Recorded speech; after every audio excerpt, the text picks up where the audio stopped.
Watching online, I'd like to welcome everyone to interviews for the Ward 1 Council seat. As you know, Jay Jenkins, who served on the City Council, resigned at our last meeting in May in accordance with Anniston's Council Manager Act. The council actually selects Mr. Jenkins' replacement. And so what we will do tonight, we'll have 6 interviews tonight. We're trying to stay within at least a 30-minute time frame for each interviewee, and we are beginning tonight with Mr. Andy Hatley. Mr. Hatley, if you would take up to 3 minutes for an opening statement to include why you would like to serve on the Anniston City Council, and then we will have question and answer sessions from each member, and you can begin now. Thank you. Oh, and if you would, just please state your name and address for our record. Andy Hatley, 1604 Lakeshore Drive, Anniston. And you can hear me okay? Right? Yes, sir, absolutely. I appreciate you taking the time to interview me and consider me for this position.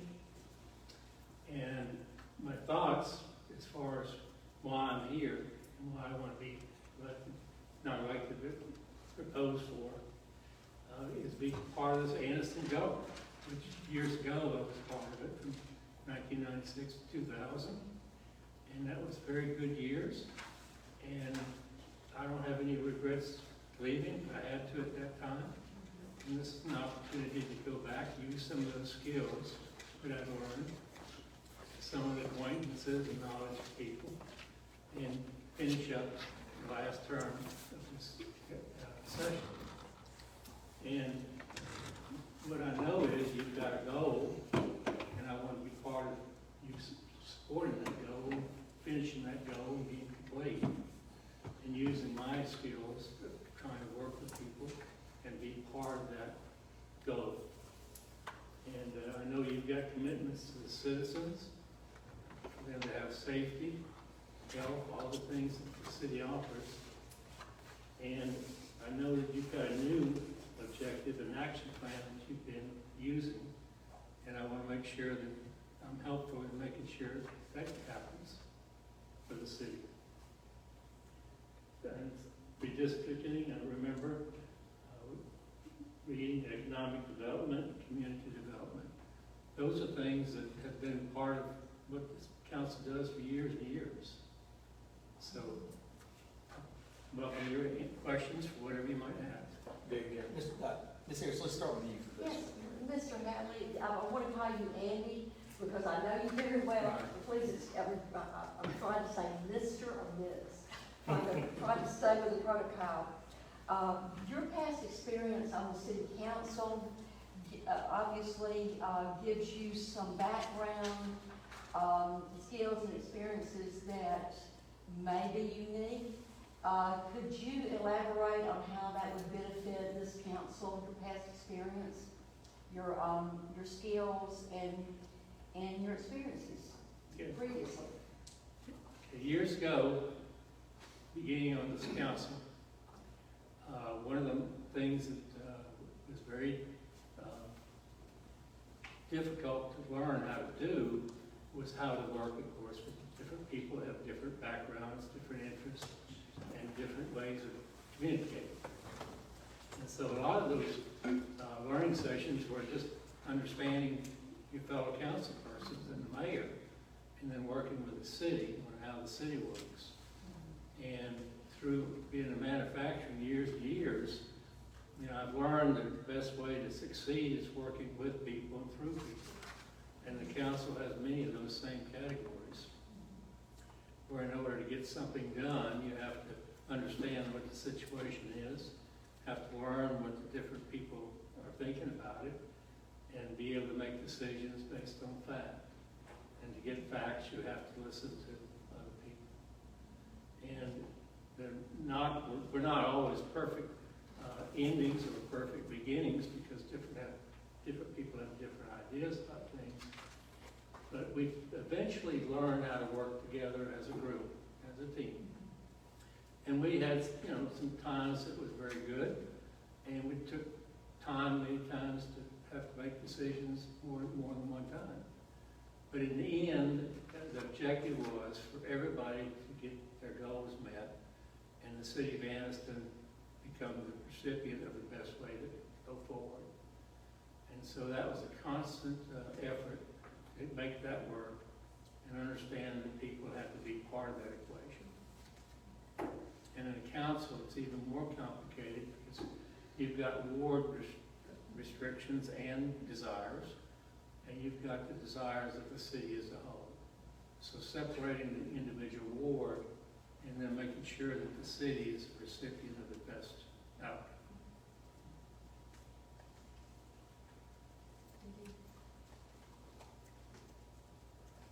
See on your resume, you were a member of the Joint Powers Authority of Reviews of Fort McClellan.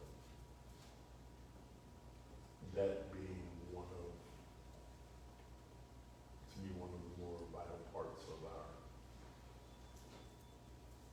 our future growth.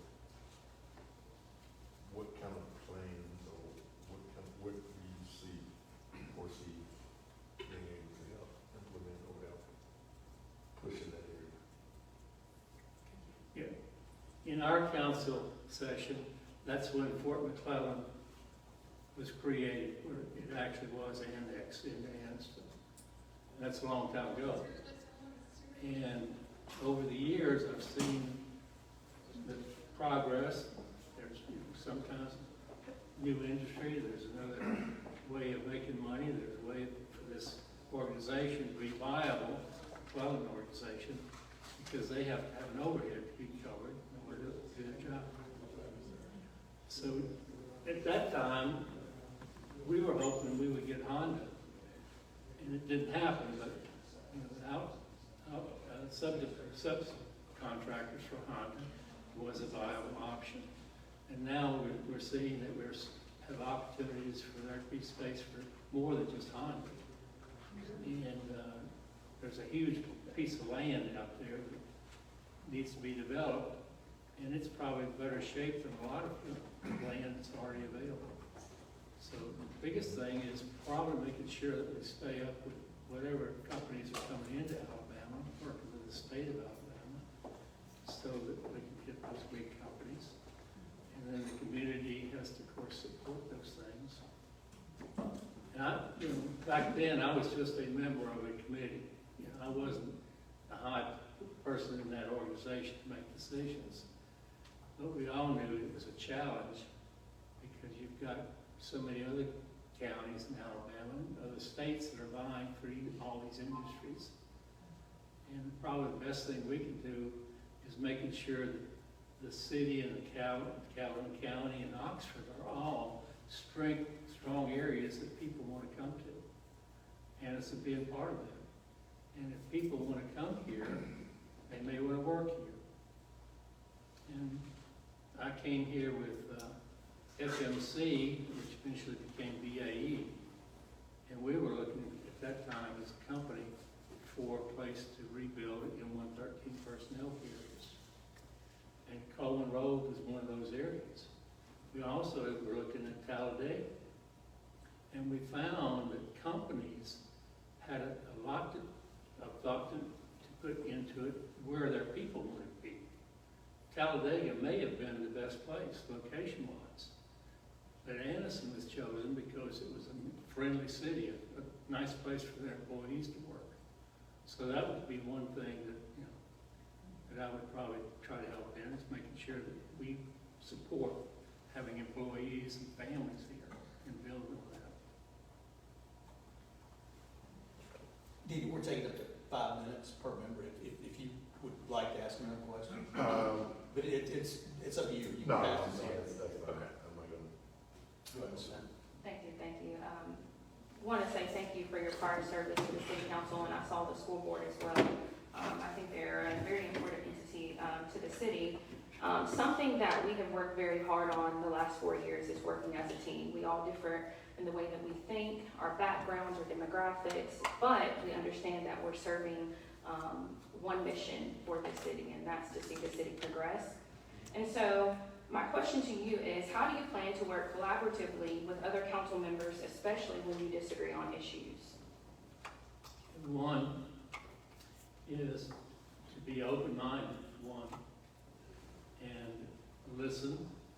try to get as much information as possible from that council person, combine that with other information from the council people.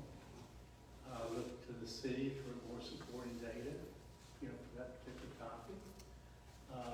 Go back to citizens. And many times citizens have some inputs that may be helpful, just because of maybe the area or the topic they didn't see them. And make sure that anybody's opinion and all opinions count and are evaluated. And then go back and forth. It takes whatever time it takes to discuss it, but to get resolution so there's consensus among the council folks and the mayor. That consensus builds on itself. Because the more times that council gets together, the better chances are the next problem comes up will be addressed the same way. Thank you. In your opening statement, you talked about, you know, your vision and your goals, and you see that we are working towards a goal. A lot of times goals are created outside of issues that we face. We examine an issue and we have a goal to meet. And so my question to you is, what do you see, and you don't have to give me multiple, you can do one if you so choose. But what do you see as the most pressing issues facing our city right now, and what steps would you take to address them? Probably, if I were to look at pressing issues now, I know that the council will be in the process of making a move to the courthouse and making sure that that progresses, because the council needs to have stability somewhere. They have their meetings and know where they're going to be. And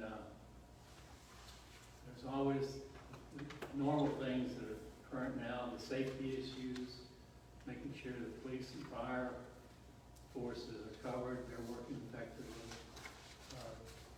providing the city services that are normally provided, making sure that, one thing, let me say one thing.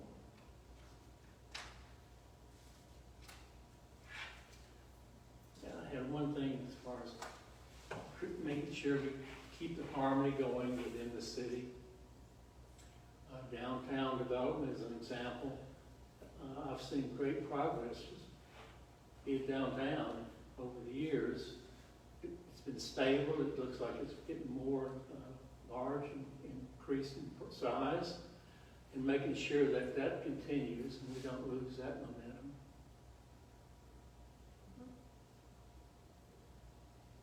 I guess I probably could say, I know that there's a budget issue coming up. The budget needs to be approved.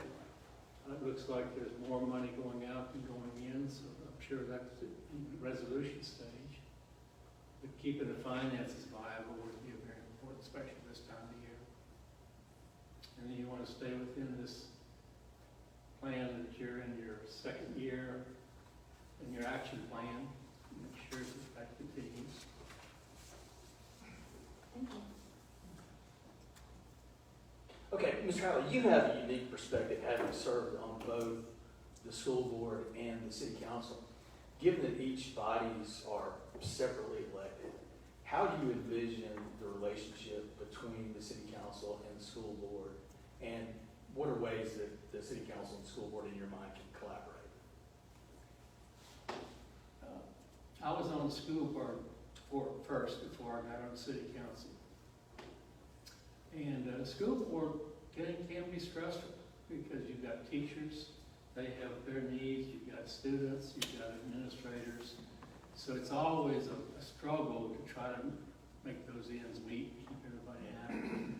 So within the school board, the restrictions were very tight because it was one school system only. On the council, keeping those things in perspective, were a little broader because now you had 4 wards, different schools, and the council had more of a reach. They had more things to consider than just the school board. And in those days, we were working with the school board more of a financial support mechanism we weren't really trying to teach them what to teach the students, what books to use. It was more of a financial support, maybe some scholarships, providing things, projects that the school wanted to do, and the council may be able to fund those things. Today, it's probably more complicated because you've probably integrated a lot more.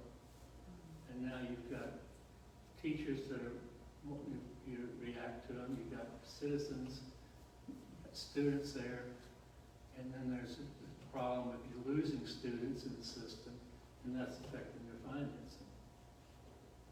So I think it's a tougher time now, but the only way it's going to be met is by communication. And I can remember we had council members work with the school board, or vice versa, come to each other's meetings. And the end result was, the best solution was to really combine the individuals that were key in the school board with the council members in the city, depending on the respective need that was there. The more people that were involved with it, it seemed like the more outcome could be achieved positively. Very good. That concludes my questions, and thus that concludes your interview, Mr. Happ. We appreciate your time very much. I appreciate it. And I'm an engineer by trade. I make notes. And, I can remember in the council meeting, I would always try to be prepared, and I'd have notes on everything that was going on. And I would probably continue to do the same thing. I don't operate on the seat of my pants. Just never have. And I take notes, I write things down. And so this was stressful because I didn't able to go to my notes. Well, we appreciate not only your prior service, but your willingness now to serve and certainly your time. Okay. Thank you, sir. Thank you. I would like to say that I Sure. appreciate the fact that you and your wife Margaret have volunteered in the school system so much, and I'm very grateful to both of you for that. Thank you. And I would hope that somewhere down the road that something like Class Act would start up again at the middle school. I miss that very, very much. And Margaret and I co-taught Class Act for 2 years, and it was really an eye-opener of what was in the classroom. I mean, Margaret took the lead, and I was there in support. But to be in that middle school and to see what's actually happening, the personality of the children, working with the teachers, that probably would not be a bad thing for council folks to do once in a while, just to go see how that works, or the school board members too. Exactly. Thank you very much. And Margaret's a spay and neuter person, so she's been helping more people than a lot of us. Thank you very much. Thank you.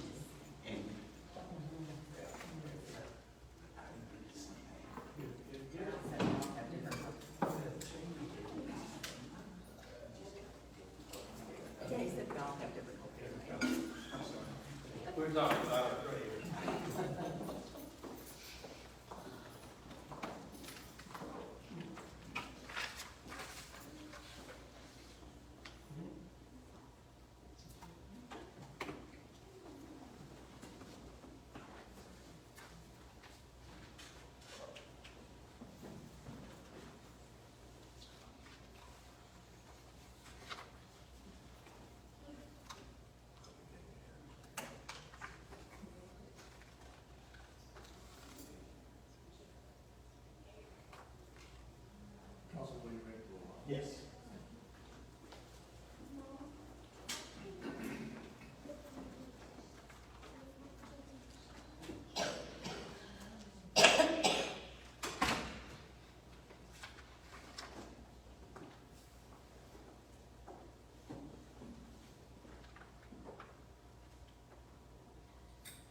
Okay, Mr. Downey, so you'll know, what we're doing, we're allowing up to 3 minutes for an opening statement, and then each member will have up to 5 minutes for a question and answer session. Okay, great. So if you would, just please state your name and address for our records, and then you can begin your opening statement, which to include, why you'd like to serve. Sure. Yes, sir. My name is Lewis Downing. I live at 1211 Lakeshore Drive. I have had in mind for some time to put myself in a place of public service. And I feel like this is a time in my life when I should answer that calling. I should attempt to answer that calling. So I grew up in Anniston, not born here, but lived 37 years here, on my just shy of 40 years here. So I've grown up at my grandparents, my family's business, who I think you all are familiar with. It's been really my only job I've ever had. Of course, I've had other jobs, but it's really the only job I've had. And so Anniston is home to me.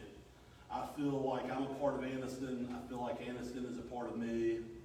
I feel that I have been shaped by my experiences here. I feel like the experiences of being in Anniston and going through the school system, being a product of the Anniston City school system, knowing people from all walks of life, all over this town, all over this county, all over the state for that matter, have presented me with a set of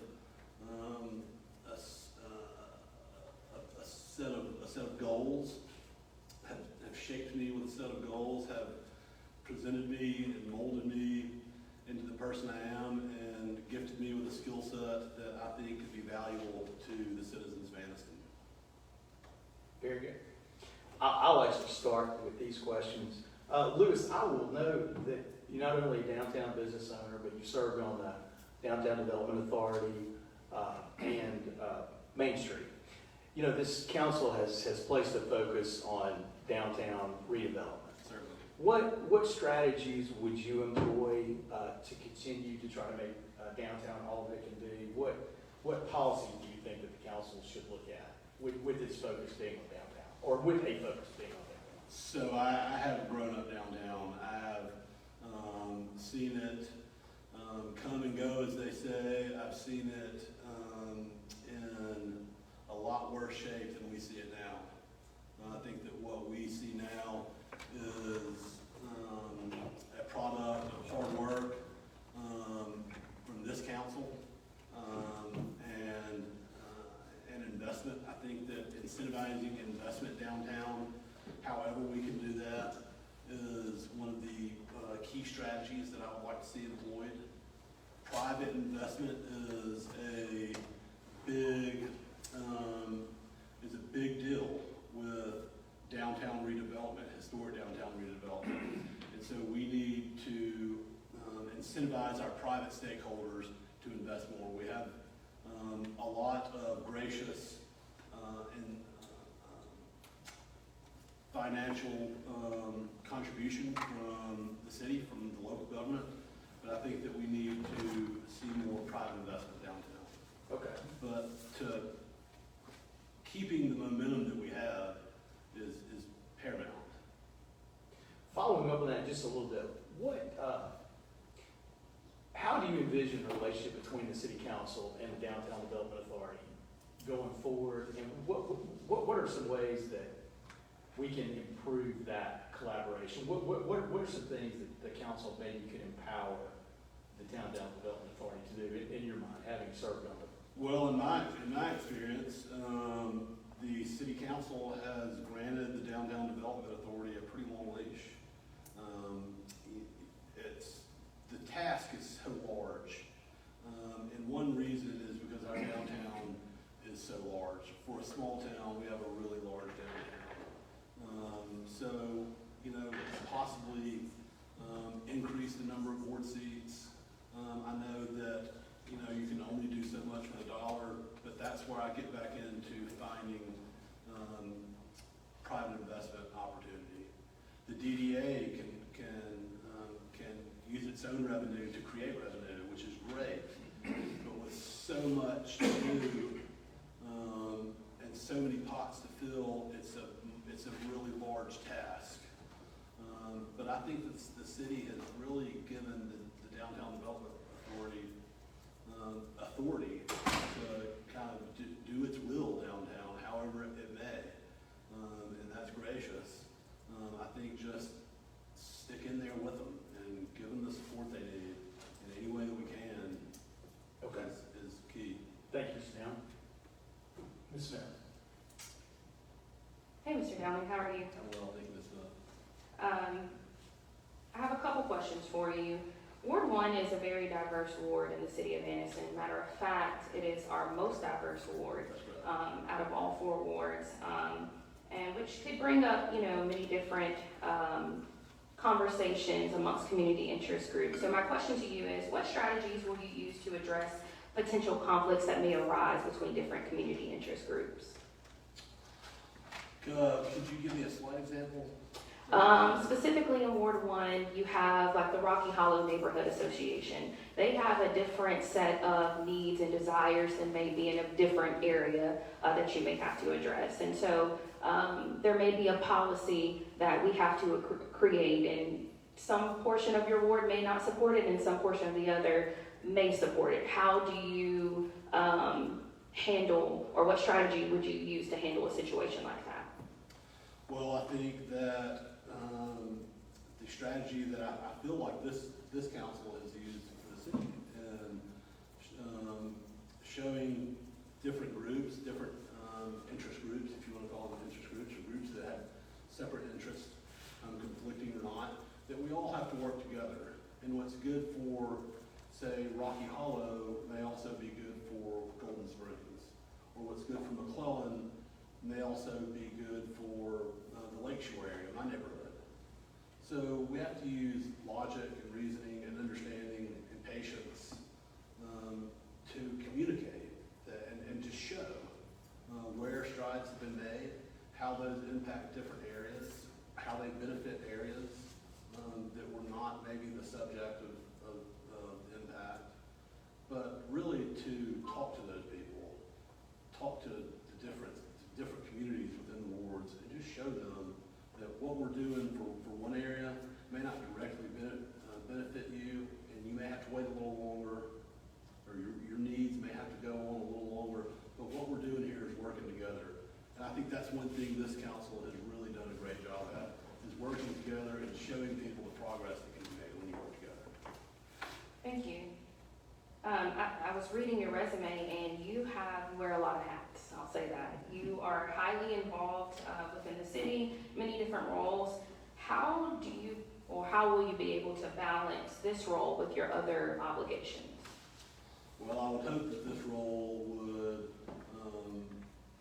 follow right along with my other obligations. Of course, the Downtown Development Authority Board, I believe I would have to step away from if taking on the city council role. But it should put me in line, I think, that's really to continue the work that I have felt so strongly about, which is just making progress for people, helping people who need help, showing people how proud we can be, how we can strive, and how they can too.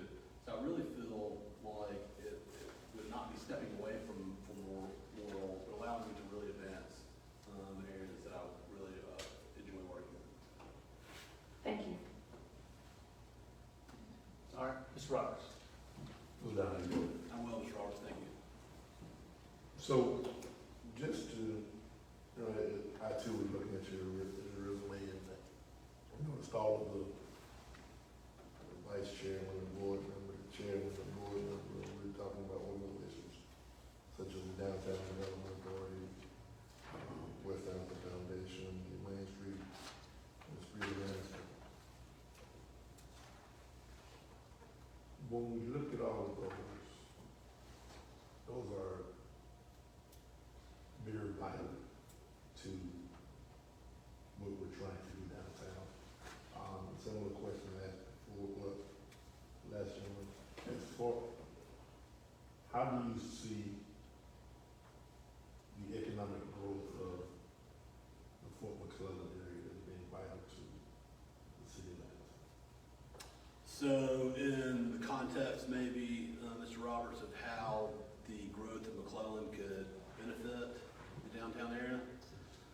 I think serving is two different sectors of our Anniston culture, I guess, and there is room, obviously, for great development at McClellan in industry and recreation, and bringing people in to this area that may not otherwise travel here. I think that is a real gem that we've got out there.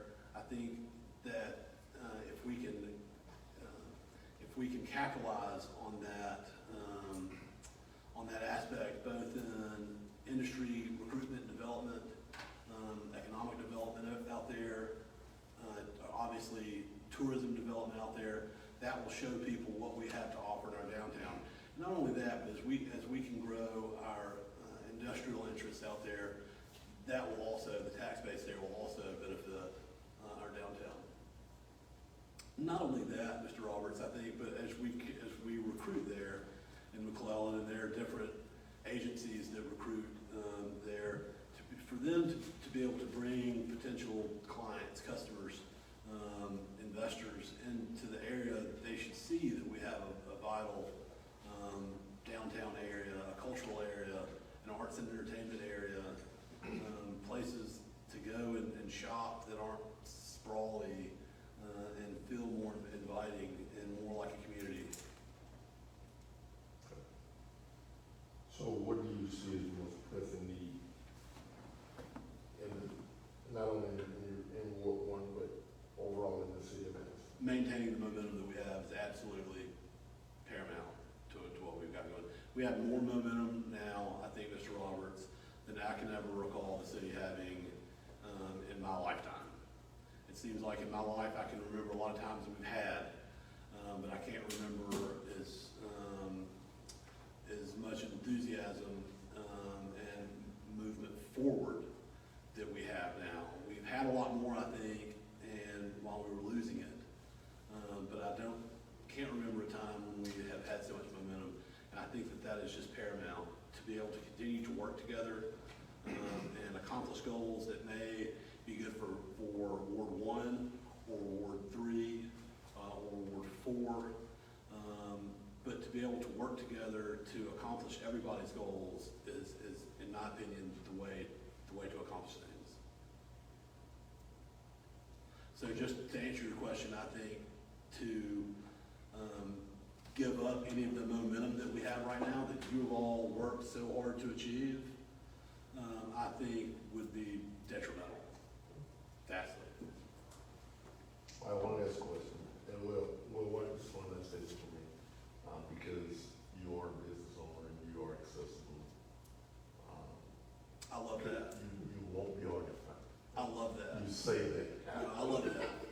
You say that, Mr. Roberts, I've grown up downtown, so I've grown up over here, and I've grown up over here, and down here, and up here. And I've bonded and made relationships with people all over this city of all walks of life, and I love that. I love for people to walk in my door and be able to call me by name. And I love being accessible. Well, that's a great part of it, and I understand a small portion of it, but sometimes it can be a challenging issue. I understand that. Because say you're having dinner or you're trying to wait on a client at the store and somebody comes in and they want to talk to you right now.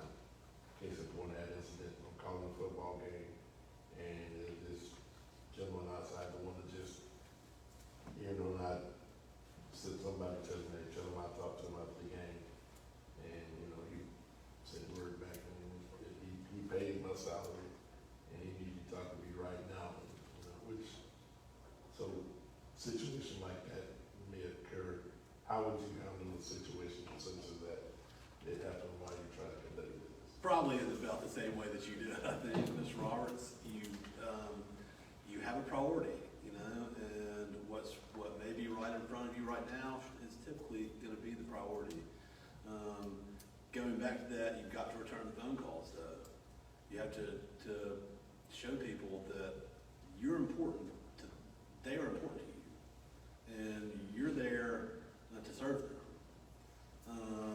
And he may be been a little aggressive in his manners, but, and I don't know how that situation ended up, but I'm sure that you called him back, as soon as you finished with the priority that you were looking at.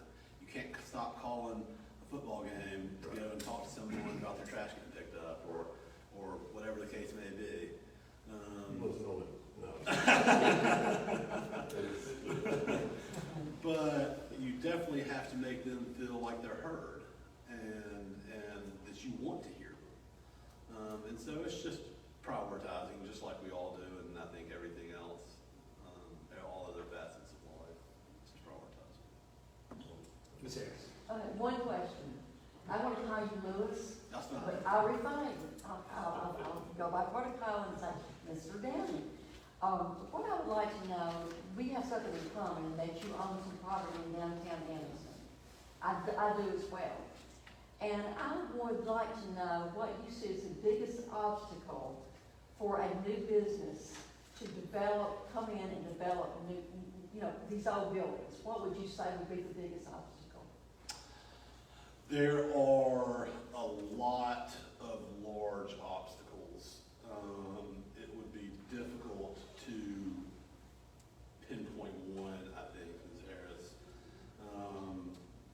So if I'm coming into Anniston and I would like to buy a building, I have a business idea, I would like to buy a building and open a business there. There are several, not necessarily hoops, I would say, but there are kind of several starting places. And one of them is city code. It is difficult to effectively and efficiently, both in practice and financially, start a business in downtown Anniston when you are working with these historic buildings. And so I really think that we need to find some way to mitigate some red tape and make it a little easier in practice and financially to get some work done in some of these buildings that we have vacant. Now, we have seen a lot more of that, I think, in y'all's tenure. A lot fewer empty storefronts. But the overall process, I have learned in my experience with the DDA, can be daunting and discouraging. So to say there are several big obstacles in the way, I would say number one is probably the code that we have to abide by. Speaking to that, I would also commend our code enforcement office to include the fire marshal, who I really think is an outstanding group, and we're lucky to have in the city of Anniston. A jewel that probably doesn't shine as brightly as they would like, but they deserve it.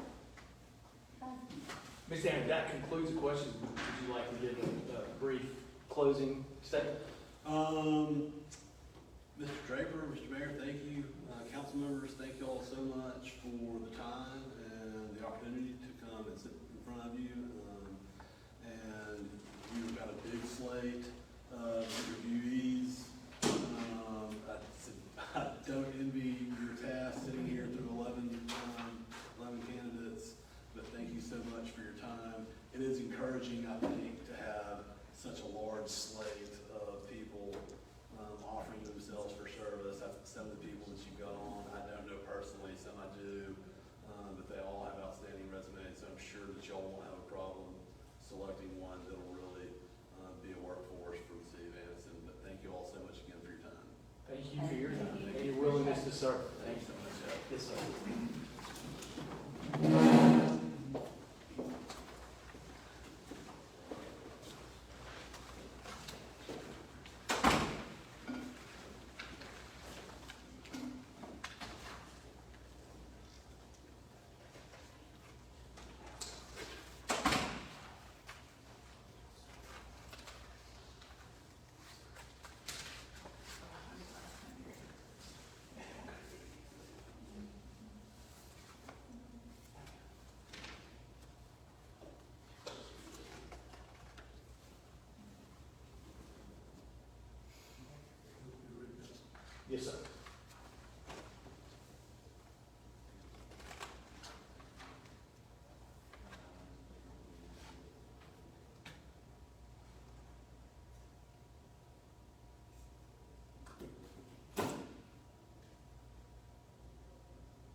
evening, Ms. Ross.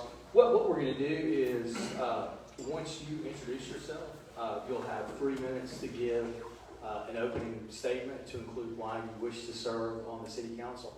And then each member will have up to 5 minutes for a question and answer session. So if you would, for our record, if you would just please state your name and address and begin your opening statement to include why you would like to serve on the council. Okay, my name is Donna Satterley Ross. My address is 441 Buckner Circle, Anniston, 36205. And the reason why I like to serve on the city council is because I love the city. We moved away for about 8 years, and the whole time I wanted to move back because I love the city, I love the people, I love how I feel when I'm here. And walking in, signing up for this, seeing the names of people that I know, I feel so excited about the future. My biggest goal for Anniston is to become one of the top 10 small towns in America. It used to be by the year 2020, but we moved away. So it's going to have to be by the year 2050 because I've got to take a step back and breathe. But as a behavior analyst, what we do is we break down large problems into smaller bits, and we work towards achieving small goals to make that overall big goal happen. So it is my hope that those of us here in this room and those that we're related to, our neighbors, will be able to work together to make people that don't live here realize what a very special place we live in, and that they'll feel the same way that I do, and never want to leave. Very good. Ms. Smith, let's start with you. Hi, Ms. Ross, how are you? Good. You have some pretty big goals for the city of Anniston, which I admire, so I thank you for some of the things that you just stated in your opening statement. I would like to know, what are your top 3 priorities if elected or appointed? Sure. One of my top priorities is always going to be becoming a more welcoming city. So neighborliness, loving the people that are right next to us. I think that it's so important to value the people that you're with and to show love to those around you. And that's probably the hardest thing to do. The people that are living the closest to you, or it's often the hardest thing to do. But I think that if we could promote neighborliness, welcoming, friendships, relationships, I think that's key to building all those things, like a better educational system, more jobs for those around us. Those are my other 2 priorities, would be to identify ways that we could be more welcoming to business, and also that we could be more welcoming to educators. I think that one of the things that is most important for us is recruiting great educators, because as our schools become better, we can recruit more businesses, and we can have people want to stay. So those would be my top 3. You mentioned education and recruiting educators, and while the city council does not play a direct part in the hiring or firing of educators in this area, it is important to have a relationship with our school board, and that has been a very contentious conversation I'd say over the last 30 years. And so what are some ways that you can utilize your skill set, your experience, to foster a greater relationship with the school board, and why is that important? Well, from my service on the school board, I remember meeting with the council, coming to meetings. So I think attending school board meetings would be important. I feel like being out and about, being a representative of our community, and being a part of things like NALALA, like we can table, we can be visible. I think that those small things that we do are sometimes the biggest things that we can do. I know a couple of weeks ago, Millie, you were out at the museum. You were just giving out tickets, and I was like, oh, that's great. I think that we have to do those things in conjunction with the school board. I know that looking back, back when I was on the school board, we had one city, one vision. What happened to that vision? Where did that go? Is that still alive and well, or did we just put it on the shelf and forget about it? So I think that we have to discover what our commonalities are with the school board and work closely with the representative from my ward that's on the school board, but also working in tandem and being open to foster relationships. Thank you, that's all for me. Ms. Roberts. Ms. Ross, how you doing? I'm doing good. Thank you Thanks. for your time. My question to you is, and just listening to you and just reading your resume, I think I kind of like your approach to the way you do things. But what would you say are the most pressing need in the city, here in the city of Anniston? Again, I'm going to say we have a lot of issues, but I think our most pressing need, again, is to form relationships with our neighbors, to care about our neighbors, to get to know each other. You know, you think about when you walk into Walmart, like all of these people are your neighbors, and yet we walk by them, maybe we judge, or we just don't take the time to get to know, to connect with people. I think there's a lot of history in Anniston where there was a lot of hate, and I think that still damages us today. I think it still affects us, and I think that we have to, as council members, we have to go above and beyond to build those relationships, to try and build relationships with people that are different than us. I know just getting involved with different community organizations, when you step outside of your comfort zone, that you have the opportunity to influence, and you have the opportunity to change lives. And I think that that's important. I mean, we all are concerned about crime. We're all concerned about education. I think you can look at we're all concerned about people having jobs. But I think on a day-to-day basis, how we treat each other is the most important thing, and how we form relationships, and the relationships that continue, the relationships that we go out and build are going to be the ones that change this community. If we want to make it better, we have to each personally take responsibility. And that's kind of why I'm here today. I know some of the other people on the list of 11. They're great. I'm like, fantastic. We are gonna have a fantastic representative. I'm not worried. Like, I saw that list and I was like, oh, great. Like, we are gonna be well represented, whoever gets that job. We're in a great position. And I almost was like, well, they don't need me. And then I think back to my major goal, which is I want this city to be great for everyone. I love living here, but not everybody does love living here. And how can we foster those relationships? How can we make this place a place that attracts lots of great people and keeps the great people that we already have? Because I think that's the strength of Anniston. I've lived all over the country. I love it here. I don't ever want to leave. So, I mean, to piggyback off that, and so your ward has, to be honest, had the tightest race of the election the last election. Only literally a handful of votes, which means your ward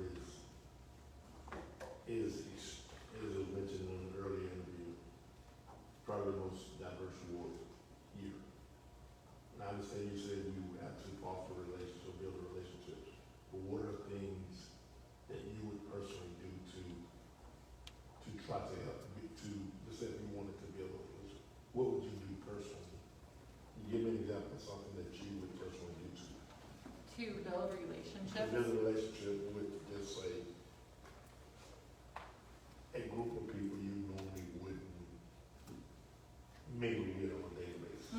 I mean, I can go to activities at community centers, go to activities at the library, there's tons of things going on. Go to churches, I can go visit churches of people that I wouldn't normally go to church with. I think that we have a lot of activities that are already going on.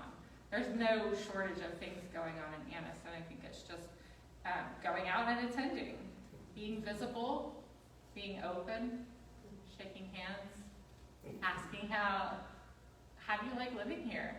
And I think over the years, people have been told a lot of things, and maybe we've had a lot of plans to improve. I think it goes down to those individual relationships. It comes down to going out and being a part of things. Ms. Harris. I will time you down too, but Ms. Ross, how would you, I like your perspective, I really do, but how would you encourage innovation and bring fresh perspective to the council's work? I see that your background is a lot of education, specifically autism, special needs, but how would you bring your experience to give the council a different perspective or a better perspective? I think, none of us have the same experience. I think merely opening my mouth, you can see that I'm probably not going to give the same answers as anybody else. I'm not trying to be somebody else. I'm not trying to fit into a mold. And I think that sometimes when we want to be a leader, you have to be willing to be different and be okay with that. And not fit into a mold, to maybe challenge the way that things have been done, or ask questions like, why are we doing this way? Why do people come into Anniston and say it's so hard to start a business here? Why is that? Like, why are we not asking ourselves, why are businesses moving out? Why do people say, oh, I'm gonna go move to Oxford? Why are we losing people to Oxford and Jacksonville? Because I frankly don't think I wouldn't want to move there. I want to live here. I want people to be excited about it. So I think sometimes it's just opening your mouth and talking about what you believe, and even just being willing to say and maybe look silly, but I think having Anniston be one of the top 10 small towns in America is a viable goal. And I think getting people to believe in something that's bigger than themselves.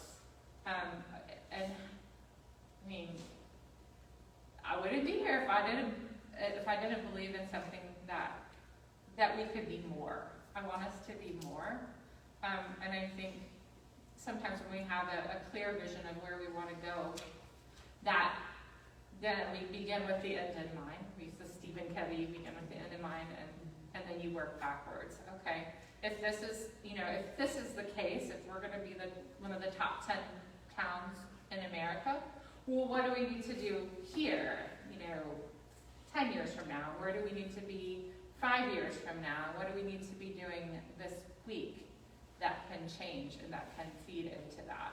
And looking at all the systems, looking at education and art and crime and bringing in talented people and all those things. I remember sitting down with a friend of mine. This was probably in 2010, and I was like, okay, I want Anniston to be one of the top 10 small towns in America by 2020. We're going to do this. And we started, and she was also a behavior analyst, and I was like, okay, let's start breaking it down. And I was like, here's the people that we need to contact. And I started making lists and lists and lists and lists and lists. And I was like, wow, this is overwhelming. There's so much that we need to do. And I think getting the right people in the right places and starting to make these decisions that can, again, lead into a bigger goal. By the way, I I love Stephen Covey. He's That's my awesome. favorite book of all time. Great. Thank Love you. him too. Okay, Ms. Ross, I'll note that you live at McClellan. What specific industries or sectors of the economy should be targeted for growth and development in McClellan, and why, in your mind? Yeah, I think green tourism would be amazing, having some adventure stuff. I think, you know, with things like the One World the big pet race, like, that's amazing. I love going to that. And like the triathlon that's coming out there, like it's horse riding and bicycling and jogging, or, well, running, most people run. But the things, the outdoor things, I think it would be amazing to have, like disc golf out there, you know, a little hiking store. I think that would be fantastic. I also think, and I'm pretty sure that this was planned and maybe didn't fall through, but some senior living. I think that would be great to make use of some of the older barracks buildings. I think it would be wonderful to see the Events Plaza get back online. I don't know what's going on there, but it used to be a great source of happiness. Like, went to proms there, and Aces for Autism there, and we went to plays there.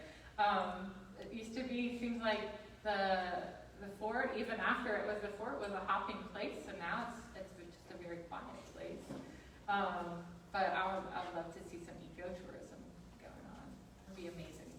Is there a specific industry, though, that you could think of? And there may not be, you know, you got automotive We've parts got manufacturers out some there. violins, and we've got some Creedmoor sports out there. No, I mean, tourist industry is what I'm thinking. We could also have a film industry. We've got lots of buildings. I know that at one point Jacksonville State was working on the Longleaf films and things like that. So I guess other forts have been converted into somewhere that are film oriented. So I think that would be great if we have some major motion pictures there. It could be like Little Atlanta. That would be amazing. Okay. That concludes our questions. Would you like to give a brief closing statement? I really appreciate you taking the time to interview me today. I'm so excited. Again, I'm so excited to see all of the candidates that are on the list. And I feel happy and excited about Anniston's future. If I'm not selected, I'm not going to go away sad or crying. I feel like this is still something that I'll work on long term in my, probably in my little closet office. I'll sit there and dream about what I need to do, and probably continuing to make connections with people who care about this community and who want to see it grow and who believe in what's already here. And I think what's here that's great is the people. We have so much here and so much to give, so much beauty, so many great things that I think we can share with the world. Very good. Well, Ms. Ross, we thank you both for your time and for your willingness to serve. Thank you. Thank you.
my grandson, he didn't live in A little bit. Great. He's on the line, he's like, I'm Hillary Clinton's son.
This is Ross. How are you? Haven't got quite used to that. Still missing it. Mrs. Ross. I haven't changed a lot since then. Yes, sir.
Good evening, Dr. Fierce. How are you?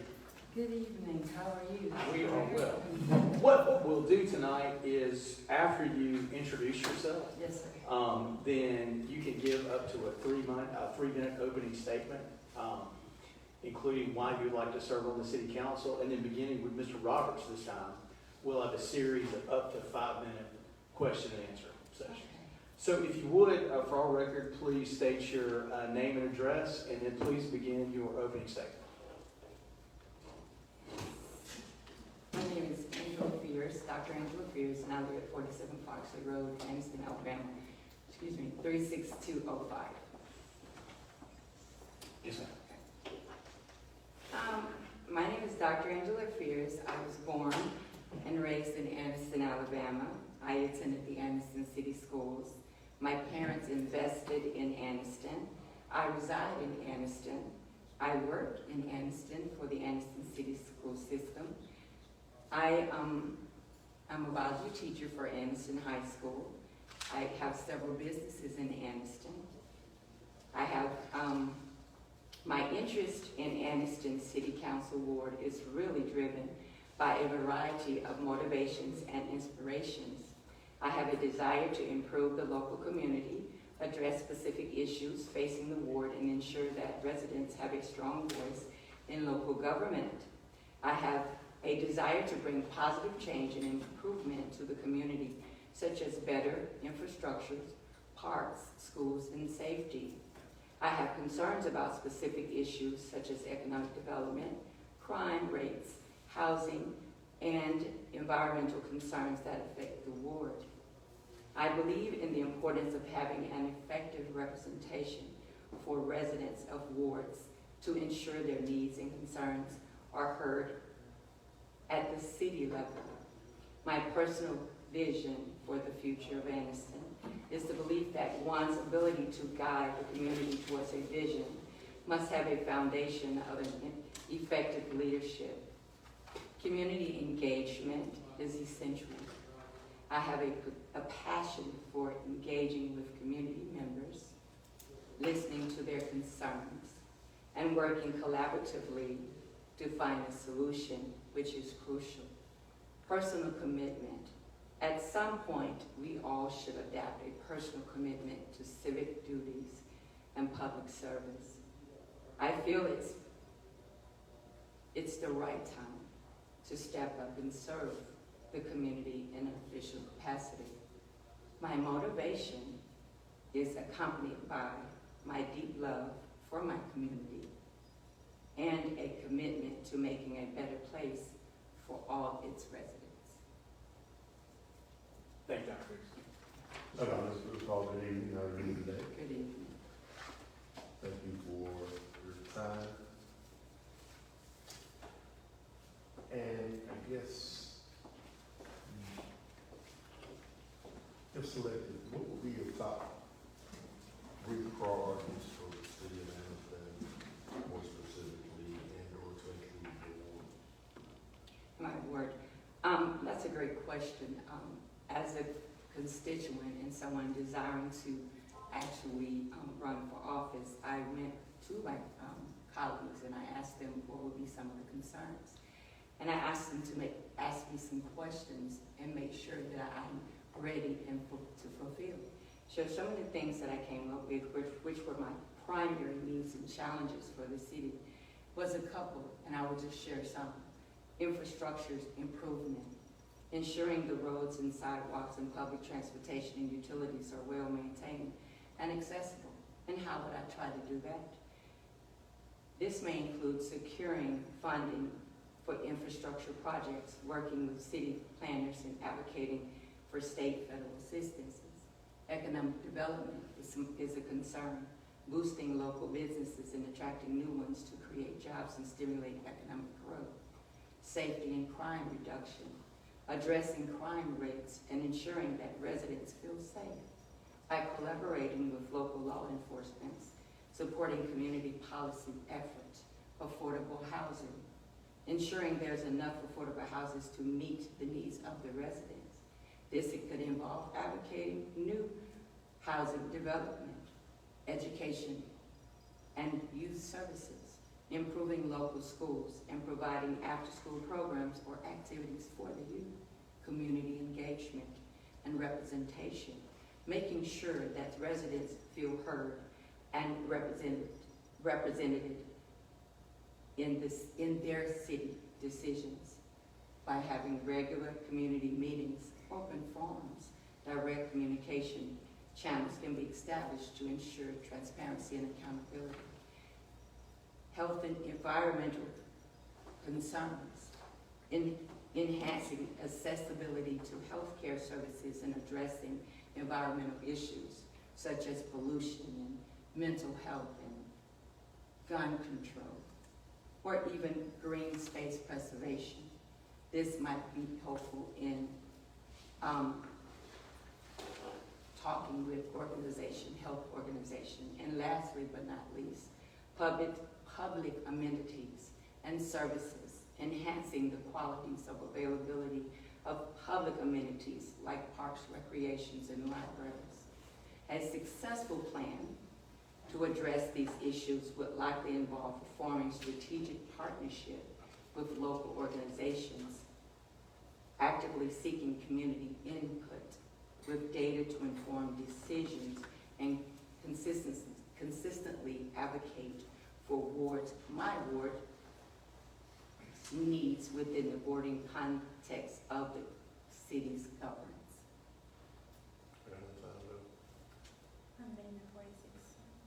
Okay, so you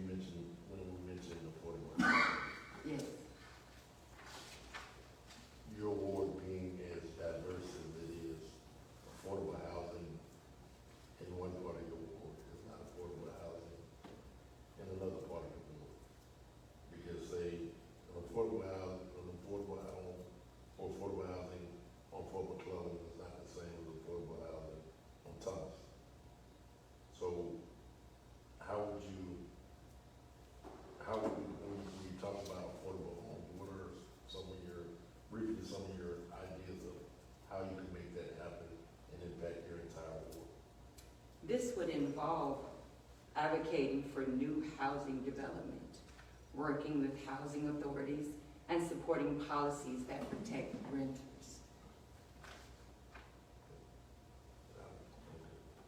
Ms. Harris? You have a very diverse background. I see that you've taught algebra, science, you've also been in the medical field, Yes. Dr. Fears. What unique skills or experiences do you bring that would benefit the city council? When we look at my skills in comparison to the other, as far as school and education, I know that there's different personal attributes and skills and experiences that must come with being a representative of the city. And I looked and I said, let me find some of those things that could actually benefit the position in which I'm applying for.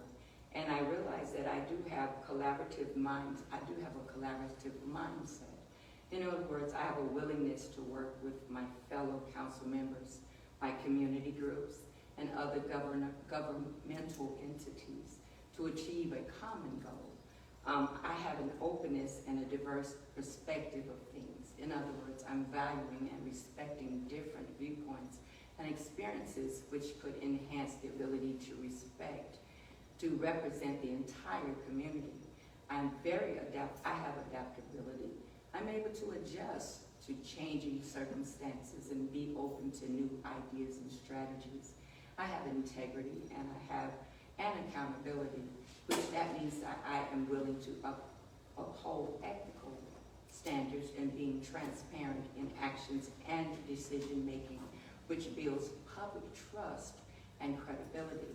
I also have effective communication skills, ability to listen actively, articulate ideas clearly, and help engage diverse community members.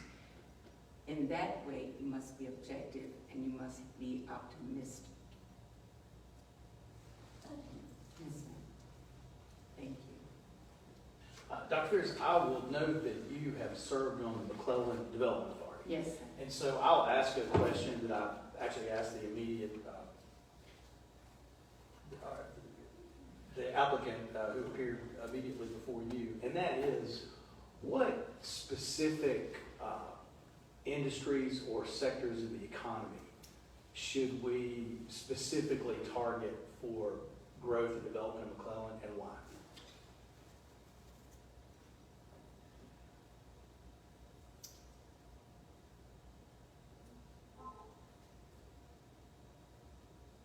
I look at businesses when I see the availability of Fort McClellan. There's a lot of land and there's a lot of potential. So I look under economic development when I think that boosting local businesses and attracting new ones to create jobs and stimulate economic growth.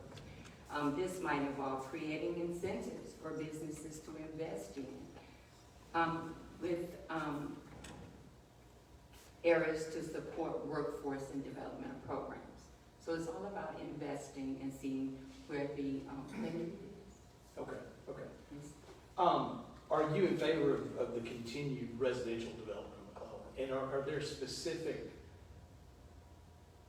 parts of the property that you would find more suitable for residential development? And I know it's been a while since you served there. I live there at Fort McClellan. Okay. And so I'm an advocate for Fort McClellan. I think there could be more things that that basically be introduced to Fort McClellan as far as businesses are concerned. But I'm an advocate. There's so many opportunities, so much availability there. So I'm for that. Okay. Thank you, Dr. Fears. Yes, sir. Ms. Smith. Hi, Dr. Pierce, how are you? I'm Smith. How are you? Good. You speak a lot about economic development, and part of that, part of the responsibility that the council has is managing taxpayer dollars. And so my question to you is, what is your approach to budgeting and managing taxpayer dollars responsibly? The approach to managing the city budget is to effectively manage the city budget and prioritize spending for wards' needs. Now, as a city council representative, you have to adapt comprehensive and strategic approach. This outline of how this might be accomplished include things like a thorough assessment, analyzing the current budget, reviewing the existing budget to understand the allocations and funding sources and spending patterns, identify needs and priorities, engaging Ward 1's residents in identifying their primary concerns and needs through surveys, public meetings, and consultations.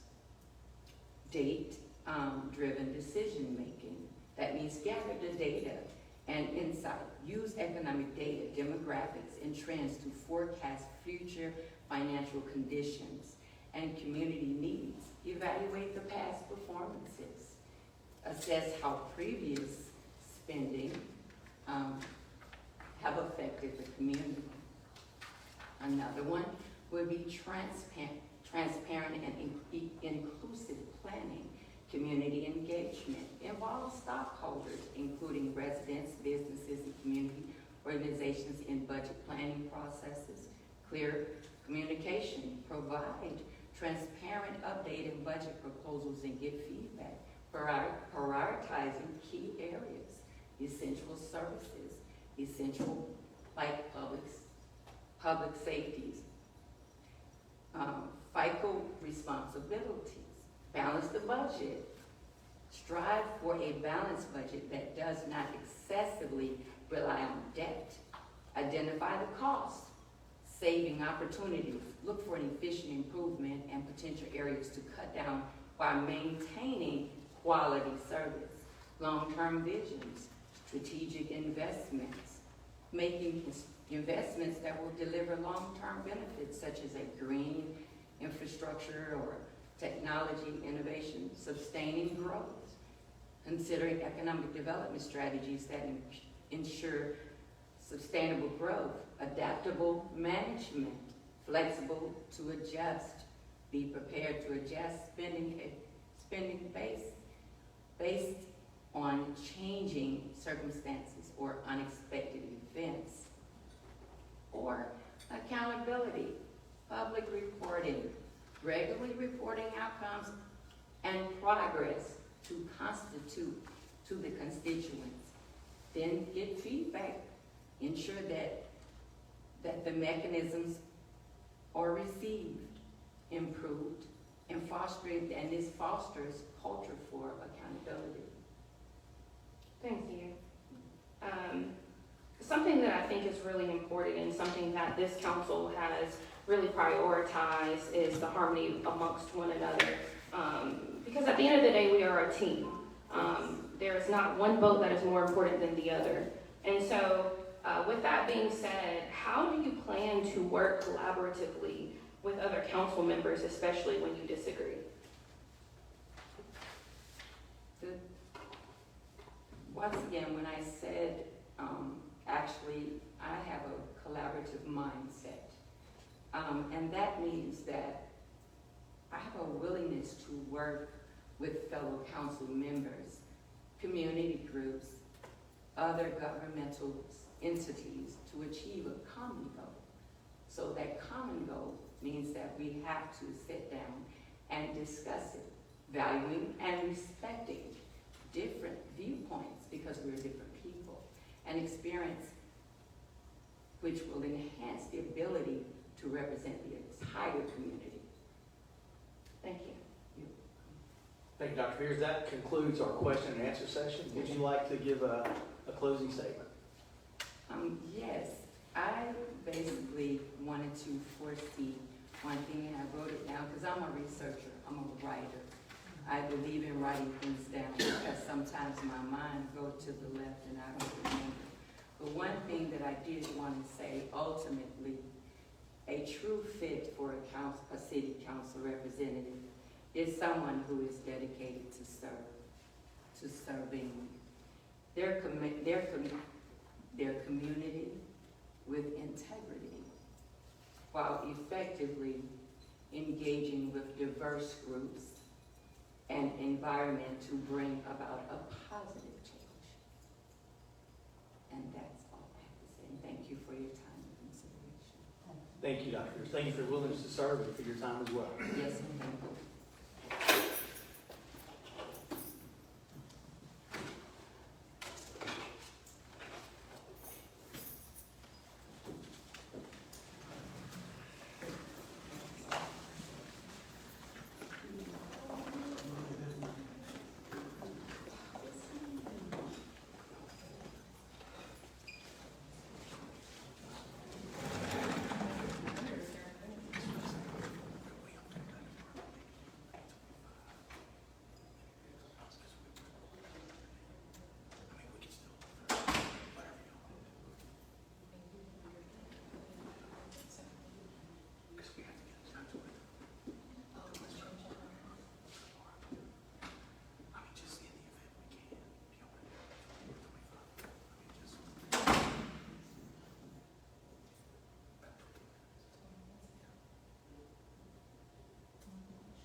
Yes, yes.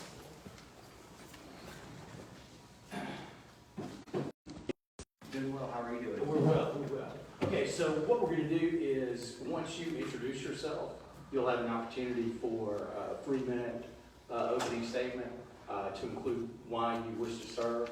And then we'll begin a series of 5-minute, up to 5-minute in increments, question and answer with members beginning with Ms. Harris. So if you would, just state your name and address for our record and then go right into your opening statement. Okay, my name is Justin Hall. I live at 1120 East 10th Street, Anniston, Alabama. Lived in Anniston now for a little bit over a year. Very excited to be part of this community. I moved here from North Alabama in Decatur. Been part of revitalization there, trying to, make an impact. And, the big thing that I love about Anniston is before I even moved here, I started to make an impact because I jumped right in to help try to make a difference in the community and being involved with Main Street Anniston, several other projects within the community. I'm really excited because I think I bring a lot of energy and excitement. I'm renovating a commercial building downtown, bringing a business, hopefully, a loft, several properties here. I'm just excited about the growth and the opportunities that Anniston has and Calhoun County for economic future. Very good, very good. Ms. Harris, let's start with you. Hey, how are you? I'm good, how are you? I'm doing well. I want to call you Justin, like I call everybody else by their first name, but I will say Mr. Hall. I see that you are very involved with historical preservation and fundraising for the city of Decatur. And we're thrilled to have you here. And I see that you have built, you have purchased a building in downtown Anniston, and you're renovating it for a new gift shop. Just out of curiosity, could you tell us what you perceive as the major obstacle for new businesses to locate in downtown Anniston and these historic buildings? What I see as the main obstacle is obviously, we all can be transparent with each other. There's buildings that have sat vacant in downtown for years. So, when you have vacant buildings, it kind of gives a sore eye to the city. And so, how can we, turn that around and get more people involved? And so whenever I started the whole process of, renovating the building, I saw it as opportunity because I've told people ever since I have been in Anniston, there's no other area in the state of Alabama that has the architecture of downtown and the historical beauty of what Anniston has. And, I've heard the stories of what Anniston was and what it could be, but, I'm focused on how can we get it back to where it is and make more of an impact within the city. So I think, what it takes is working together with the city, being transparent, having full city support with downtown, and it helps attract investors into the city. Thank you, You're welcome. Mr. Hall.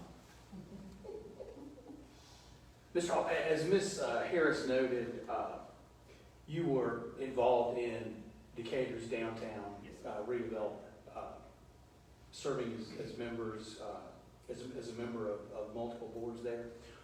What are some strategies that were employed in Decatur with respect to downtown development, downtown redevelopment, that you think would translate well in Anniston, and why? So, with Decatur, I always like to tell people it kind of was a stagnant town. The water was polluted, 3M was dumping chemicals in the river. So what had happened was there was more involvement within the city. City got involved. There were grants out to help revitalize the downtown area. They formed a DDA. There was no government on that level there, and the process of that changed, and just when you had the full buy-in of the city, all departments working together, it just became a prime opportunity for people to be in North Alabama, because that's where everybody seems to want to live right now. Okay. Were there any specific incentive programs or even tax abatement programs that were employed there again that you think would potentially Yeah, translate? there's a lot, and like myself, I have historical tax credits for downtown. Okay. So, or Decatur had that as well, and, there's opportunities out there. I know we're considered a depression area, and, I think there's many opportunities for grants for us to achieve. Okay, okay. Because I know that you're Main Street and what are some ways that the city can strengthen its relationship with Main Street, with the DDA, we also have Downtown Development Authority here. What are ways that the city can work with these other entities appointed by the city such that we can achieve the goal of making downtown all that it can be? I think, coming together, let's focus on tasks or goals. I don't make promises with people, and that's like why I decided to run for this. So like example, I think, something as easy as painting the streets downtown, that makes a major impact on the city. Small little steps, and I think that we've progressed so far since I've been here with the city planners that we've changed out, new trash cans, just small, the new Noble Street Park. I think there's, when you get everybody zoning, city officials too, I think you can make a major impact on that, just by doing small things. Okay, thank you, sir. You're welcome. Ms. Smith. Hi, Mr. Earl, how are you? I'm good, how are you?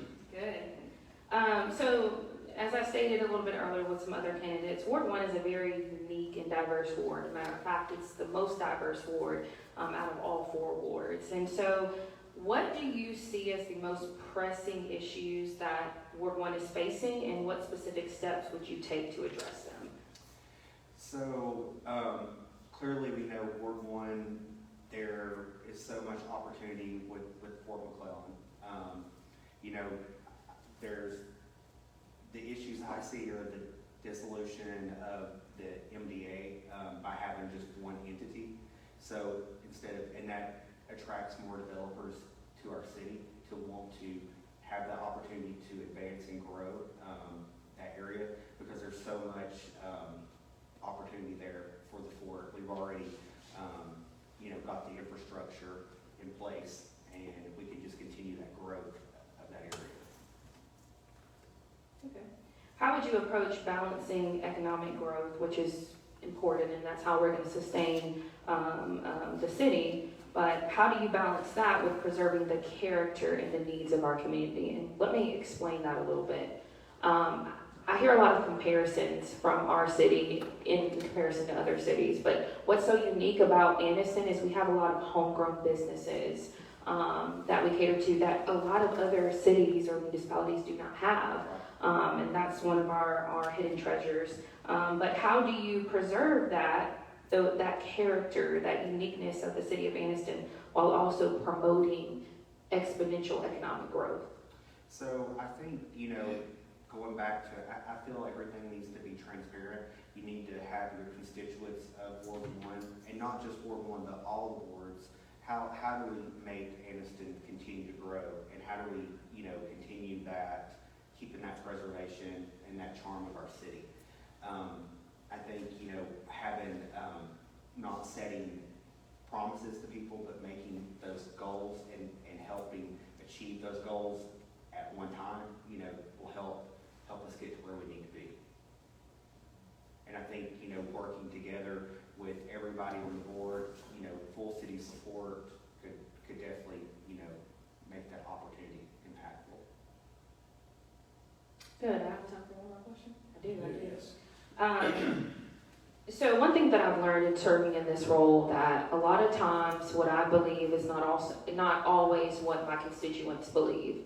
And so I've had to separate the two and really vote my convictions and listen to the needs of the constituents. And so How do you handle, or how would you handle, a situation where your personal beliefs conflict with the desires of the majority of your constituents? Well, I believe we all, we're all human and we can agree to disagree, and I think that's what makes us, beautiful and, in our own individuality and the ways we can express ourselves. But, I think, the focus should be on what is the common goal and how is that going to make an impact on the city? How is that going to benefit the city, and putting differences aside of what your beliefs are, whether it's political, whatever, race, sexuality, how can we continue the growth of the city and we all move forward together? Thank you, Mr. Hall. Ms. Rogers. What's all you doing? I'm good, how are you? Thank you for your stuff for coming this evening. I was just sitting there thinking I was gonna steal a question from the mayor, but then it didn't. So, we know your extensive background and all of the things that you do. And that we can, with the downtown area, we can revitalize that. So help me understand, you're doing a lot of revitalization and helping with that downtown. So how would one who lives in your ward, because what would happen, I can hear now, I don't know why they picked Justin Hall, all he worried about is what's going on downtown, and worried about his neighbors, the way he lives. How would you deal with a situation such as that? Well, I'm one of these people, I think actions speak louder than words. So, and that's why I'm wanting to live in Ward 1, not just having the opportunity to have a commercial building downtown, but having the opportunity to renovate several houses in Ward 1. So, what I want to do is, let's say people have issues with financials, or they can't have the opportunity to renovate a house, or they have roofing issues, or they have the opportunity to apply for the grants with the city, with the, changers to where we can make a difference there. And I want people to see that I'm involved in the community, not just downtown in that ward, but also in my ward, wanting to make a difference by making an impactful improvement to the residential areas as well. So what do you see the city, what do you envision the city being in let's say 5 to 10 years? This city, what we have right here, 5 to 10 years from now. What I see for the city is, I see a lot of growth and potential.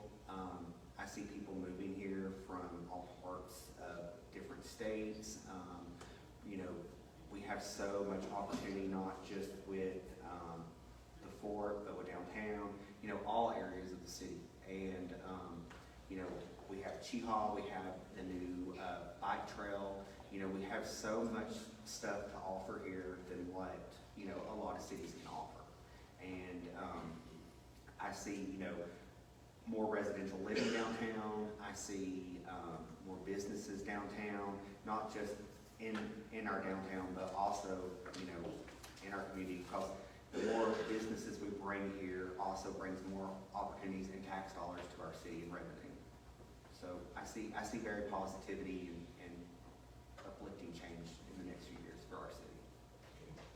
So now I'm gonna still make, I think I got a little listen up. So what specific industry can you foresee coming to Fort McClellan? Because I heard you talk about if we dissolve the MBA and having it being under just having business activities, one body. Just say if that were to happen, what would be a major business you think you could target to bring here? I could see, a major industrial business coming, like a car factory or, some type of plant, like Amazon, for example, let's just say. Something that's going to bring impactful development and economic growth for our area. Because the more you develop, with entities like that, the more it attracts people to want to move here and obviously make a difference.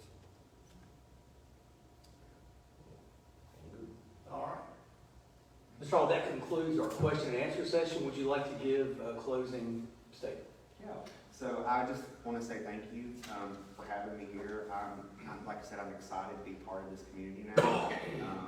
You know, when this opportunity came open for me, you know, to me, it's not about popularity. It's not about a social status. It's about how I can make an impact on our city and help improve it. And so, you know, hopefully, you know, I would love the opportunity to work with you all and continue that growth of the city and what your all's vision for what the city is as well. Very good. Thank you. Thank you for your time and your willingness to serve. Thank you.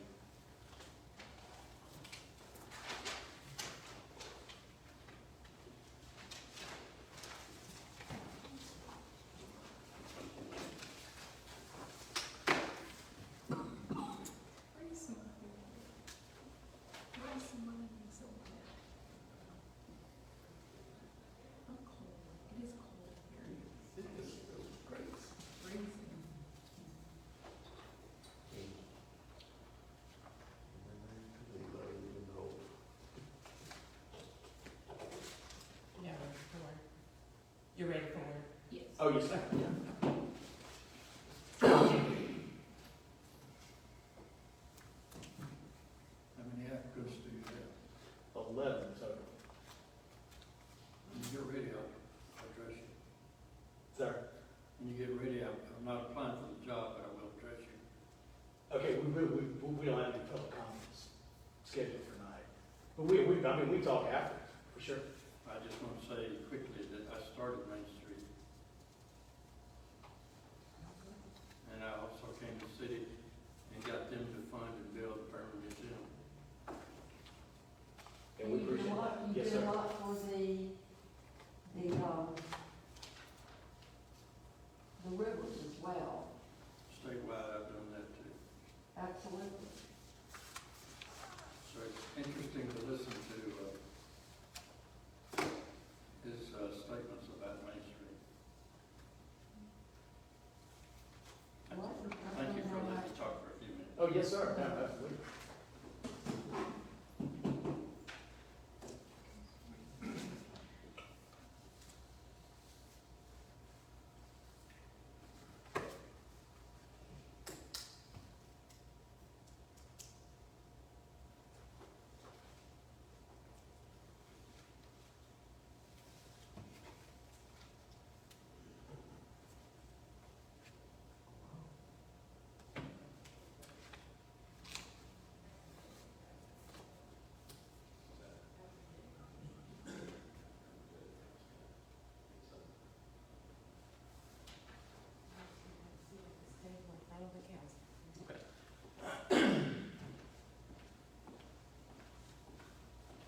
Good evening.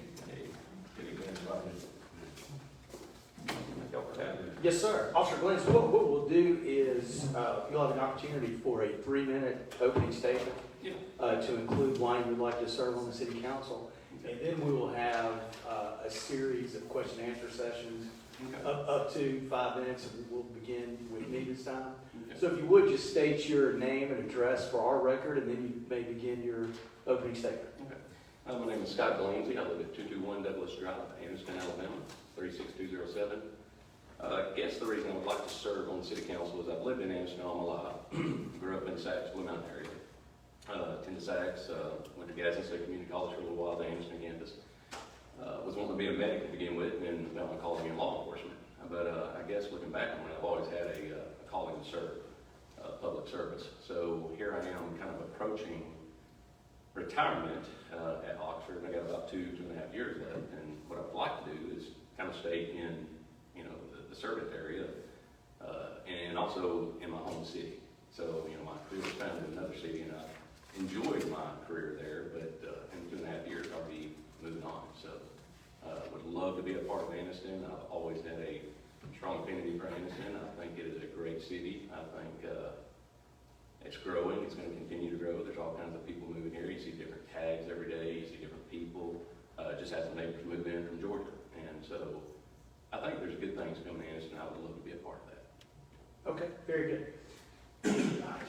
You have a unique perspective, having served in law enforcement for as long as you have. Tell us, based on your experience and the skill set you've developed as a law enforcement officer, how would that benefit your service on the city council? And you know, again, that is unique. So what does that skill set and experience bring to the council? Again, also to serve the constituents' fans. Yeah, I would like to think in the realm of security. So working in law enforcement, I've been everything from a night shift patrolman, checking businesses and doors and windows, to investigations, to sergeant, to lieutenant now, and more of an administrative role. As a long time as an investigator, I consider myself a problem solver, and I would go out and talk to people about security systems and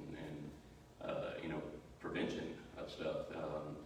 So I think I would like to hope it would bring kind of more of an area in security of the city, not to focus on law enforcement or anything like that, but definitely my time in administration so far has been making policies and procedures for the department. I do get to sit in on our city council meetings at the city from time to time, so I'm lower administration, so when the upper administration can't make it, I go and I just sit back, kind of security, so to speak, zoning board planning and stuff like that. I would like to think that some of this expertise, or some of these areas that I've been able to kind of, I guess, monitor would help me being a city council member for the city council. Okay, very good. This council, in addition to downtown, has placed a priority on North Anniston and McClellan development. That's north is really where we can grow. And so we've worked on transportation, infrastructural improvements, water and sewer. What are some specific business or industries or sectors of the economy that you think that we should target for McClellan, for the North Anniston area, and why, from your perspective? There's a lot of land up in that area. I would say any major corporations, any industrials. It is growing around here, and I think some of the bigger cities, they're running out of room, they're overpopulated. It's like Hollywood is starting to go to Atlanta now, and so I think in the future, you could probably target some of these bigger corporations and industries, and even maybe producers, to come here. That would be a target area, I think.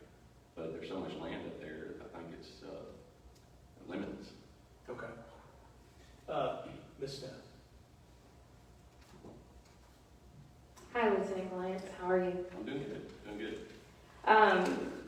So I love that you live in the city of Anniston, but you also have built strong relationships in other municipalities, specifically municipality that neighbors us. And so how important do you think it is for the city to develop relationships with other cities for the purpose of regional advancement? Very important. Very important. I think as this area of Calhoun County in whole grows, I think we're going to have to collaborate with other cities. I think we're going to have to reach out to them, talk to them, and kind of get on board with a good agreement with them. MOU of some kind, because as it grows around here, I think it's going to, and as far as crime goes, it's already, going past the borders of city limits and even states. So, I think it's super important to talk to other cities, and city councils collaborate, and the mayors collaborate, and talk and plan.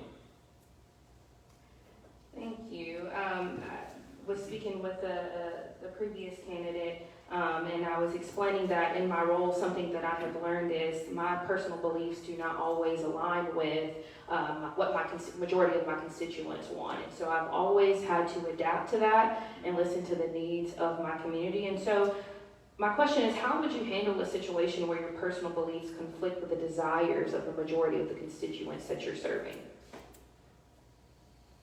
I would say the greater the good would prevail. I would not let my personal beliefs get in the way of whatever the greater the good would be for the community, for the citizens of this city. If it is something that is greatly needed, but my personal beliefs are not into it, I wouldn't let that get in the way. It wouldn't be a conflict.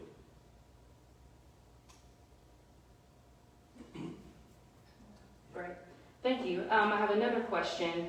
Something that our council has worked really hard on in the last 4 years is creating a level of harmony. It doesn't mean that we always agree with one another, But we are a team, and when the team can work effectively together, you'll see a lot of progress. And I think that we have seen that in the last 4 years, which I'm very proud of, and I know the other members are as well. But my question is, how do you plan to work collaboratively with other council members, especially when you disagree on certain issues? I would go above and beyond to work with other council members. If there was something that I voted nay on and everybody else voted yes, it wouldn't break the bonds of the councilship that we have. I mean, I would not. I would even talk to everybody one-on-one, maybe ask for enlightenment and see, hey, what's the bigger picture here? But no, if it's something that I just voted differently on or opposed, it would not break the bonds of what we have here. Fellowship is everything. Thank you. That's all. All right, Mr. Roberts.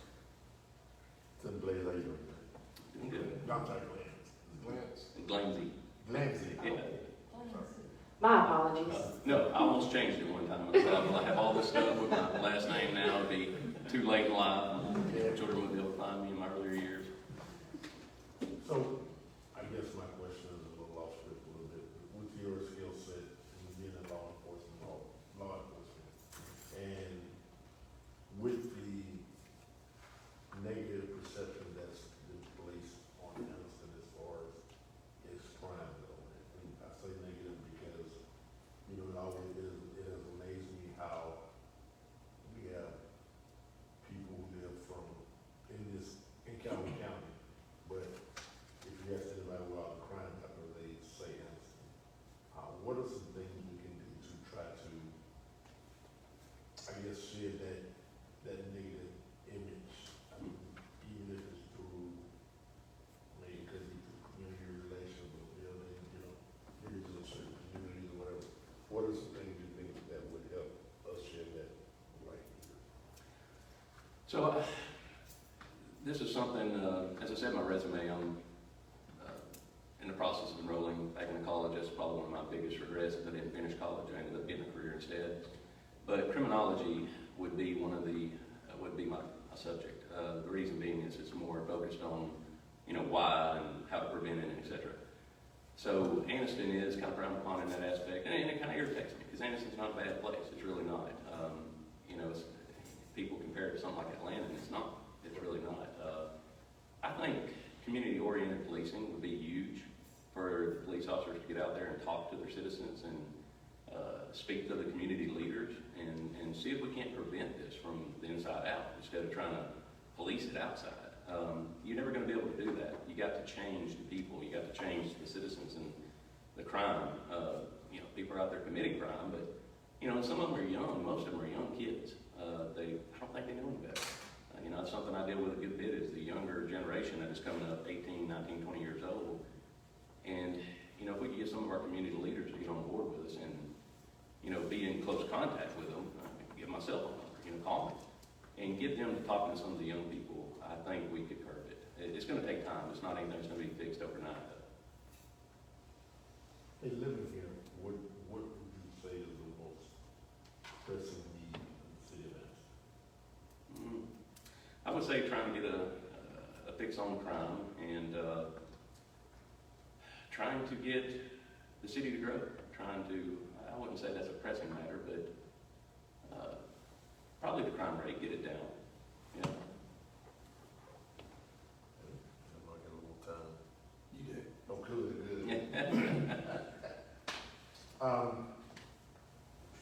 So, as far as Ward 1, Mhm. what are some things that, outside of bringing industries in, what are some things that you think would help Ward 1 grow and prosper in economic development as far as, well, I shouldn't say both. What does Ward 1 need that it currently does not have, that is currently lacking? It would be difficult for me to sit here and tell you what it needs. I really would have to get into the work of it and start asking people and talking to people. Ward 1 seems to be a good ward for the most part. I've never heard too many complaints over in that area. I have some in-laws that live in the Saks area there. That would still be Ward 1 in the north part of it. But, you know, probably getting some maybe some attractions of some kind. I know Anniston is very big on, having events and festivals, even more so than Oxford. I mean, there's all kinds of things that happen in Anniston, and it's great. We love it, especially Noble Street Festival. That's great, love it. So get some things like that in that area. You got a lot of Fort McClellan that encompasses Ward 1. That would be good to start building that area up. So. All right, that's. All right, Ms. Harris. Lieutenant Granson. Glancy. Did I pronounce your name Glancy. correctly? Yeah, Glancy. Yeah, Okay. that's terrible. How would you ensure that you remain accessible to residents and stay informed about the concerns of your constituents? So, as doing what I do now, being an investigator, I'm always on call. I have 2 phones. I have a city phone, I have a personal phone. I'm very quick to give either one out to people when I work for people, as I say, when I'm working the case. Well, I'm more of an administrator now, but I'm very quick to give my cell phone number to somebody. It don't matter to me. If they want to call me, let them call me. I'm on call 24/7. But I would definitely get out and, host an event. Go to the library, go to a park, talk to somebody. Tell them to stop by the coffee shop and see me. Anything I can do to listen to people. I like to talk to people. I like to talk. So, You talk well, you speak well. Well, thank you. Just a Appreciate it. compliment. I noticed that. I'm a little nervous. You're a good guy. Another question. Say we have to deal with budget. Say we have a budget shortfall. How would you prioritize the shortfall? What would be your primary concern? Primary concern would be services to the city, of course. Fire, police, water, garbage, stuff like that. Stuff for citizens. Equipment would probably come next. Of course, again, it's sometimes just throwing this out there, but services to the public would be a big one for me. Making sure that some of the things that they have, they continue to get. That's all I have. Thank you. Yes, ma'am, absolutely. Okay.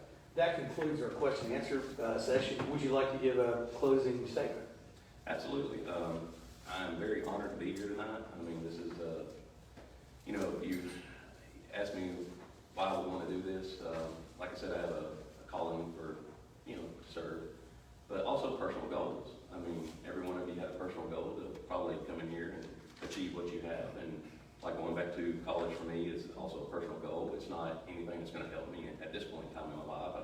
I've proven myself pretty well. I've worked hard over the last 22 years and achieved what I've achieved. And my best trait would probably be persistence. Nobody has ever given me anything that I've gotten. It's always been through just persistence, asking for it over and over and showing that I want it. So same with this. If I were to be given an opportunity to do this, you wouldn't regret it. I'd give it 110% to work with everybody to do my best. It would be quite an honor to achieve something like this. So, it'd be great. So, love to do it. Love to try it. Very good. Thank you, sir. We appreciate your time and your willingness to serve. Thank you. Thank you so much. Have a good evening.